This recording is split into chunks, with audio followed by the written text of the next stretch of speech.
Good morning எல்லாருக்கும். இன்றைக்கி beetroot கறி எப்படி பண்ணுறதுன்னு உங்களுக்கு சொல்லி காமிக்கிறோம். இந்த வீடியோ கொஞ்சம் ஷார்ட்டாக இருக்கும், இன்னும் ரொம்ப எக்ஸ்பெண்ட் பண்ணி உங்களுக்கு காமிக்காமல் ஷார்ட்டாக பண்ணுறோம். ஃபஸ்ட்டு என்ன பண்ணணுன்னா, நீங்கள் இந்த பீட்ரூட்டை நான் சின்னதாக காமிக்கிறேன். ஒரு ஃபுல் பீட்ரூட் எடுத்துக்கோங்க. அதை ரெண்டாக வெட்டிக்கோங்க. ரெண்டாக வெட்டி இந்த மாதிரி ஸ்லைஸ் பண்ணிக்கோங்க. இந்த மாதிரி பண்ணி நான் காமிச்சிருக்கேன். இந்த ஸ்லைஸ் பண்ணிட்டு சப்போஸ் உங்கள்கிட்ட இது மாதிரி கட்டர் இருந்துச்சுன்னா, இது மாதிரி கட்டரில் இது மாதிரி போட்டு இது மாதிரி காமிக்க இது மாதிரி போட்டுட்டு இது மாதிரி ப்ரெஸ் பண்ணிட்டேன்னா உங்களுக்கு பாருங்கள் இது மாதிரி ஆகிடும். நான் ஆல்ரெடி ஒரு பீட்ரூட்டை பெரிய பீட்ரூட்டை இது மாதிரி பீஸாக கட் பண்ணி வச்சுருக்கோம். இந்த பீட்ரூட் கறியை நீங்கள் எப்படி பண்ணணுன்னு உங்களுக்கு அடுத்த சீனில் போட்டு காமிக்கிறோம். பீட்ரூட்டை இது மாதிரி பொடிப்படியாக நறுக்கியாச்சு. இதை நம்ம ஆல்ரெடி முதலே அலும்பினதுனால அலும்பெல்லாம் வேண்டாம். அலும்பினா இதில் இருக்கிற அந்த சத்தெல்லாம் போயிடும். அந்த நார்மலாக பீட்ரூட்டில் அந்த அயன் நிறைய இருக்கும். ஸோ அலம்பு அந்த ரெட்டிஸ் போக போக அதோட சத்தே போயிடும். ஸோ இதை முதலே அலம்பிட்டு அப்புறமா நறுக்கிட்டால் போதும். ஸோ முதலே நம்ம அலம்பியாச்சு. அலம்பி இன்னும் பொடிப்படியாக நறுக்கியாச்சு. இதை குக்கரில் வேக வைக்கணுமா? இப்படி இதை நம்ம ரைஸ் குக்கர்லேயே ரைஸ் வைக்கும்போது அது மேலாக ஒரு தட்டில் இதை அப்படியே வச்சு நீங்கள் இதை வேக வச்சு ரைஸோடு வைக்காமல் நீங்கள் தனியாக குக்கரில் வச்சு இதை வேக வச்சு எடுத்துக்கலாம். அரிப்பு சட்டிலையும் வச்சு வேக வச்சுக்கலாம். அந்த தண்ணியில் என்ன பண்ணுவீங்க?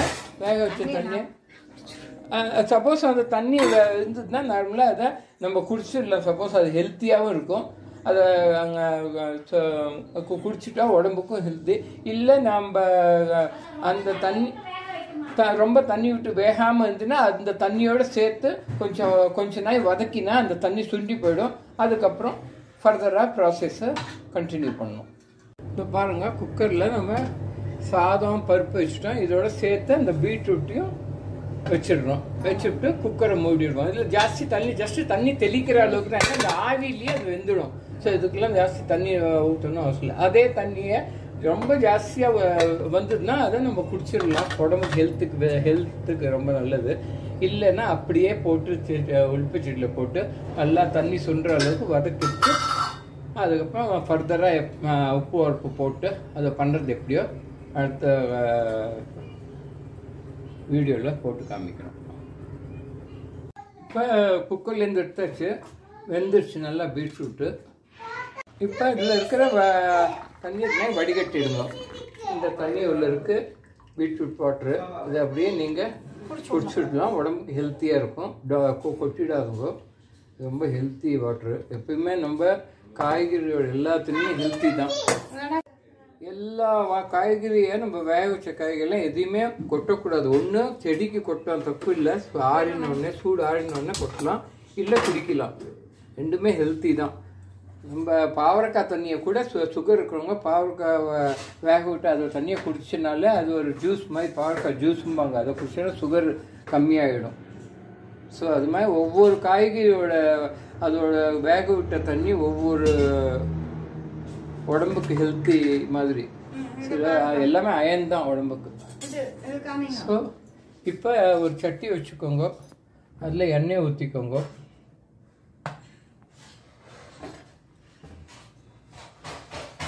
எண்ணெய் ஊற்றிட்டு கடுகை போட்டு தாளிச்சுக்கோங்க. கடுகு தாளிங்க.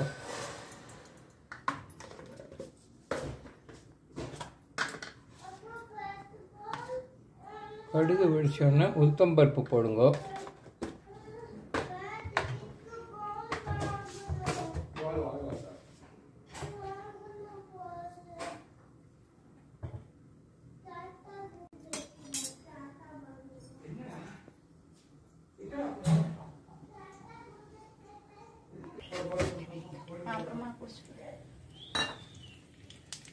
கடுகு வெடிக்க ஆரம்பிக்கிறது. நான் படப்படம் கடுகு வெடிக்கும்போது உளுத்தம்பருப்பையும் போட்டுருங்க. எவ்வளோ வெத்த மிளகா?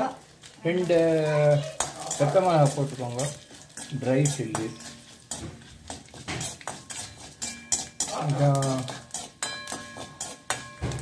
மிளகா கொஞ்சம் நல்லா ரோஸ்ட் ஆனோடனே இந்த பீட்ரூட் ஆல்ரெடி வேக வச்ச பீட்ரூட்டை வடிகட்டி வச்சுட்டாங்க.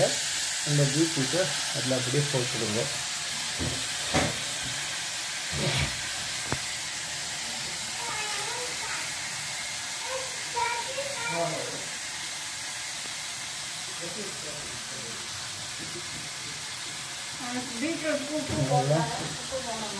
பீட்ரூட்டு வேக வைக்கும்போது உப்பு போடலையா? வேக வைக்கும்போது உப்பு போட்டீங்கன்னா அந்த தண்ணியிலையும் உப்பாயிடும். ஸோ வேகினதுக்கப்புறம் இப்போ பீட்ரூட்லையும் போட்டு இதெல்லாம் போட்டுங்க. இந்த டைமில் டேபிள் சால்ட் தேவையான நமக்கு டேஸ்ட்டுக்கு ஏற்ற உப்பை போட்டுடுங்க. உப்பை போட்டு எல்லாம் ஒன்றா சேர்த்துக்கோங்க.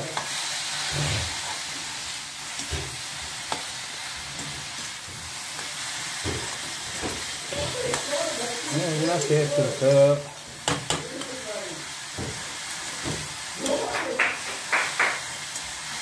இந்த பீட்ரூட் கறிக்கு வெங்காயமும் பொடிப்பொடியாக நறுக்கி பண்ணுறது ஒரு டைப்பு.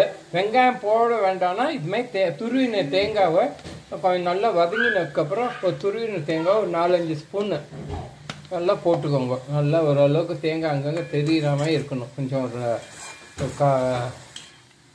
4-5 டேபிள் ஸ்பூன்னு தேங்காய் துருவின தேங்காய் இப்படி போட்டு பொண்ணு வறுவலாக இது பண்ணிவிட்டு அந்த தேங்காய் இருக்கா. ஏன்னா பீட்ரூட்டில் நிறைய ப்ரெஷர் பண்ணி நீங்கள் வதக்கினா என்ன ஆகுனா அந்த தேங்காயெல்லாம் கூட ரெட் கலரில் ஆகிடும். தேங்காய் போட்ட மாதிரியே தெரியாது. இப்போ பாருங்கள், தேங்காய் போட்டுறதும் தெரியாது, பீட்ரூட் இருக்கிறதும் தெரியும். ஸோ ரொம்பவும் ஃபோர்ஸ் பண்ணி வதக்காதுங்க. மேலாக பொண்ணு வறுவலாக மேலாக வறுத்து இது அந்த கரண்டியால் ஒன்றா சேர்த்துட்டு இப்போ ஆஃப் பண்ணிடலாம். ஆயிடுச்சு, அவ்வளோதான். இது ரொம்ப சிம்பிளான பீட்ரூட் கறி. உங்களுக்கு சின்ன வீடியோ தான் போட்டு காமிச்சிருக்கோம். இதை அப்படியே ஒரு கண்டெய்னரில் போட்டு வச்சுக்கோங்க. கண்டெய்னரில் போட்டு வச்சுட்டு சாப்பிட்ற டைமில் நம்ம அதை யூஸ் பண்ணிக்கலாம். இது மாதிரி ஒரு கண்டெய்னர் எடுத்துக்கோங்க. இது அப்படியே பீட்ரூட்டை கறியை இதில் ட்ரான்ஸ்ஃபர் பண்ணிக்கோங்க.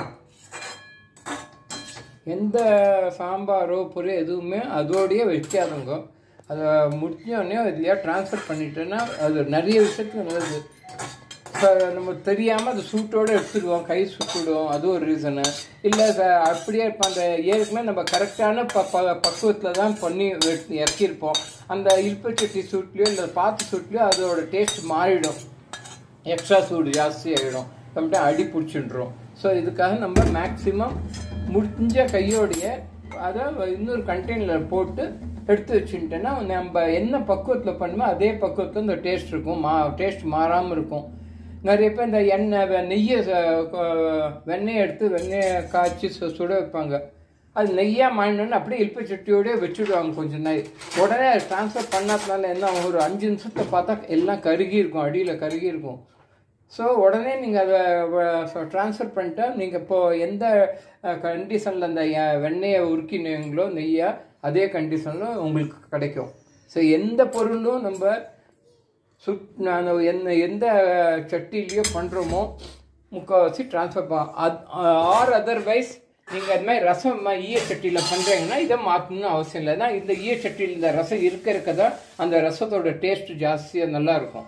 ஸோ இதை பொறுத்தவரை கடைசி காலியார் மட்டும் நீங்கள் ஈயச்சட்டியிலே வச்சுக்கலாம். பட் இப்போ சாம்பார் பண்ணுறீங்க, வேறு ஏதாவது பண்ணுறீங்கன்னா அது நீங்கள் வேறு பாத்திரத்தில் ட்ரான்ஸ்ஃபர் பண்ணிவிடுங்க. இது சின்ன டிப்ஸு, இன்னியோட டிப்ஸ் இது. இதை நோட் பண்ணி வச்சுக்கோங்க. இன்றைக்கி நம்ம உங்களுக்கு பீட்ரூட் பொரியல் எப்படி பண்ணணும்னு சொல்லி கொடுத்துருக்கோங்க. இதை நல்லா பார்த்து கமெண்ட் பண்ணுங்கள். ஏதாவது இருந்ததுன்னா கமெண்ட் பண்ண தான் என்ன நான் ஏதாவது உங்களுக்கு அதோட ஆன்சர் சொல்லும்போது எனக்கு சந்தோஷமாக இருக்கும். இந்த வீடியோ பார்த்ததுக்கு ப்ளஸ் வியூவர்ஸ் எனக்கு அப்பப்போ கமெண்ட் பண்ணி லைக் பண்ணதுக்கு ரொம்ப சந்தோஷம். சப்ஸ்கிரைபும் பண்ணாதவங்க தயவுசெய்து பண்ணுங்க. Thank you for viewing this video.